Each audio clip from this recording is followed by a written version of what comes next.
Hello everyone.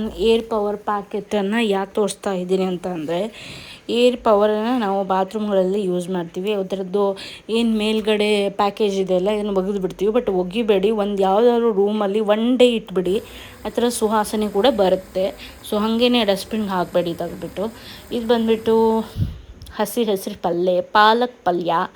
So ಪಾಲಕ್ ಪಲ್ಯ ಅಂದರೆ ಗೊತ್ತಲ್ವಾ, ಮಕ್ಕಳು ತಿನ್ನೋದೇ ಇಲ್ಲ. ಅದರಲ್ಲಿ ಬೇಳೆ ಹಾಕಿ ಅದು ಹಾಕಿ ನಾವು ಸರ್ಕಸ್ ಮಾಡ್ತಾ ಇರ್ತೀವಿ. ಅಮ್ಮಂದ್ರೆಲ್ಲ ಸರ್ಕಸ್ಸೇ ಮಾಡ್ತಾ ಇರೋದು, ಯಾಕಂದರೆ ಮಕ್ಕಳು ಎಲ್ಲ ತಿನ್ನಲಿ ಅಂತ. ಇನ್ನೊಂದು ಗ್ರೈಂಡರ್ಗಳಲ್ಲಿ ಅಲ್ಲೆಲ್ಲ ಸೀನೇ ಇಲ್ಲ ನಮ್ಮ ಮನೆಯಲ್ಲಿ, ನಾನು ಹೀಗೆ ಮಾಡೋದು. ಸೊ ಇನ್ನು ಏನೇನು ಪೌಷ್ಟಿಕಾಂಶ ಎಲ್ಲ ಕೂಡ ಹೋಗಲಿ, ಮಕ್ಕಳು ತಿನ್ನಲಿ ಅಂತ ಮಾಡ್ತಿರ್ತೀನಿ. ನನಗೆ ಮಕ್ಕಳು ತಿನ್ನಲಿ, ನಾವು ತಿನ್ನೋಣ, ಮಕ್ಕಳು ತಿನ್ನಲಿ, ಮನೆಯಲ್ಲಿರೋರೆಲ್ಲರೂ ತಿನ್ನಲಿ ಅಂತಲೇ ಅಡುಗೆ ಮಾಡೋದು. ಆ್ಯಕ್ಚುಲಿ ಹೇಳಬೇಕಂದ್ರೆ ಅಡುಗೆ ಮಾಡೋರು ವ್ಯೂಸೇ ಬರೋಲ್ಲ. ಇಷ್ಟು ದೊಡ್ಡದು ಇಷ್ಟೆಲ್ಲ ಮಾಡಬೇಕಂದ್ರೆ 2-3 ದಿನ ಬೇಕು. ಕಂಟೆಂಟ್ ಕ್ರಿಯೇಟ್ ಮಾಡಬೇಕು, ಇದನ್ನೆಲ್ಲ ಮಾಡಬೇಕು, ನಿಮಗೆಲ್ಲ ತೋರಿಸ್ಬೇಕು, ಕಟ್ ಮಾಡಬೇಕು, ಮತ್ತೊಂದು ಕೆಲಸ ಇರುತ್ತೆ. ಎಲ್ಲ ಬಿಟ್ಬಿಟ್ಟು ಇದನ್ನೆಲ್ಲ ಮಾಡ್ತಿರ್ತೀವಿ. Please like, share and subscribe. And ನಮ್ಮ ಒಂದು ರೀತಿಯ ಏನು ಹೇಳ್ತೀವಿ, ಅಡುಗೆ ಮನೆ ಒಂದು ರೀತಿಯ ಒಂದು ಏನು ಹೇಳ್ತೀವಿ, ತುಂಬ ಅತ್ಯುತ್ತಮವಾದ ಕೆಲಸ ಮಾಡ್ತಿರ್ತೀವಿ ನಾವು. ಯಾರ್ಯಾರು ಕಿಚನ್ ಲಾಗರ್ಸ್ ಇದ್ದಾರೆ ಅವರೆಲ್ಲರೂ ತುಂಬ ಶ್ರಮ ಪಡ್ತಾರೆ. ಸೊ ನಾನು ಪಡ್ತಾ ಇದ್ದೀನಿ ಇನ್ ಮೈ ಮಿನಿ ಯೂಟ್ಯೂಬ್ ಚಾನಲ್. ನಾನು ತುಂಬ ಕಡಿಮೆ ಸಬ್ಸ್ಕ್ರೈಬರ್ ಇದ್ದಾರೆ. ಸೊ ಅದರಲ್ಲಿ ಮಾಡ್ತಾಯಿದ್ದೀವಿ. ಇವಾಗ ಪಿಕ್ಕಲ್ಗೆ, ಉಪ್ಪಿನಕಾಯಿಗೆ ತಡ್ಕ ಕೊಡಬೇಕಂತ ಆಯಿಲು ಚೆನ್ನಾಗಿ ಕಾಯಬೇಕು.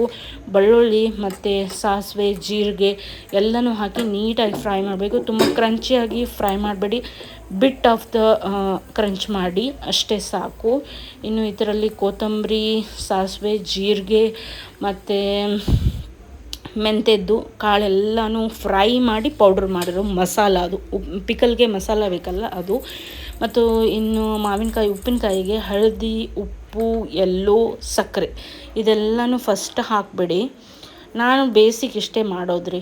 ಸೊ ಅದಕ್ಕಾಗಿ ನಿಮಗೂ ಬೇಸಿಕ್ ನಾನು ಏನು ಮಾಡ್ತೀನಿ ಹಂಗೆ ಒಂದು 4-5 ದಿನ ಇಟ್ಕೊಂಡು ತಿನ್ನೋಕ್ಕಂತೂ ಚೆನ್ನಾಗಾಗುತ್ತೆ. 4 ದಿನ ನಮ್ಮ ಮನೆಯಲ್ಲೆಲ್ಲ ತಿಂದು ಖಾಲಿ ಮಾಡಿಬಿಡ್ತೀನಿ.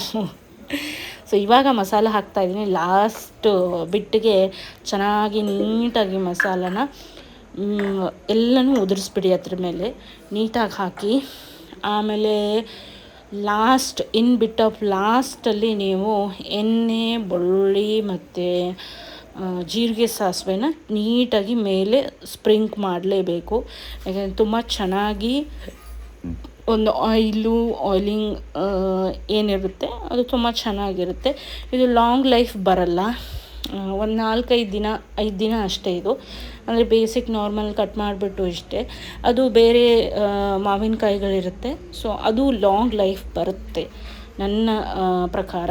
ಇದು ನಾರ್ಮಲ್ ಮ್ಯಾಂಗೋ. ಸೊ ಪಿಕ್ಕಲ್ಗಂತಲೇ ಮ್ಯಾಂಗೋಸ್ ಇರ್ತವೆ, ಅವೆಲ್ಲ ತುಂಬ ಲಾಂಗ್ ಟೈಮ್ ಬರುತ್ತೆ.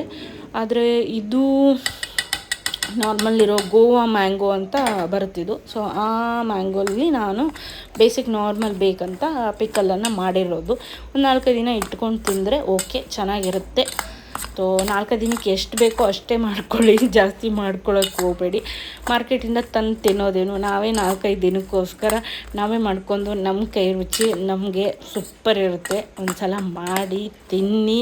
ಇವಾಗ ಬೇಸಿಗೆಗಾಲ, ಇವಾಗ ಪಿಕ್ಕಲ್ ನಾವು ಮಾಡ್ಕೊಂಡು ತಿನ್ನಲಿಲ್ಲ ಅಂದರೆ ಮತ್ತೆ ಮುಂದಿನ ವರ್ಷದ ಮಟ್ಟ ಕಾಯಬೇಕು. ಯಾಕಂದರೆ ಎಲ್ಲ ಮ್ಯಾಂಗೋ ಇವಾಗ ಕಾಯಿ ಹೋಗಿ ಎಲ್ಲ ಹಣ್ಣಾಗ್ತಾಯಿದೆ. ಇನ್ನು ಮ್ಯಾಂಗೋ ಹಣ್ಣಿನ ಸೀಸನ್ ಬರುತ್ತೆ. ಸೊ ಆ ಸ್ವೀಟ್ ಮಾಡಿದಾಗೂ ತೋರಿಸ್ತೀನಿ, ನಾನು ಮ್ಯಾಂಗೋ ಸ್ವೀಟ್ ಮಾಡಿದಾಗೂ ತೋರಿಸ್ತೀನಿ. ಚೆನ್ನಾಗೆಲ್ಲ ಮಿಕ್ಸ್ ಮಾಡಿ, ಆಮೇಲೆ ಜಾರ್ ಬಂತು, ಜಾರ್ಗೆ ಹಾಕಿಬಿಡಿ. ಚೆನ್ನಾಗಿ ಜಾರನ್ನು ತುಂಬಿಸಿ, ಎಷ್ಟಿದೆಯೋ ಅಷ್ಟನ್ನು ತುಂಬಿಸಿ ಚೆನ್ನಾಗಿ ನೀಟಾಗಿ ಇಡಿ. ಬಿಸಿ ಬಿಸಿ ರೊಟ್ಟಿಯ ಪಾಲಕ್ ಪಲ್ಯ ಮತ್ತು ಪಿಕ್ಕಲ್ಲು ಮತ್ತು ಬಟ್ರ್ ಮಿಲ್ಕ್ ಇದಿತ್ತು ಆವತ್ತು ನಾವು ಊಟದಲ್ಲಿ. ಚೆನ್ನಾಗಿತ್ತು. ಮಾಡ್ಕೊಳ್ಳಿ, ತಿನ್ಕೊಳ್ಳಿ. Subscribe and like please. Thank you so much.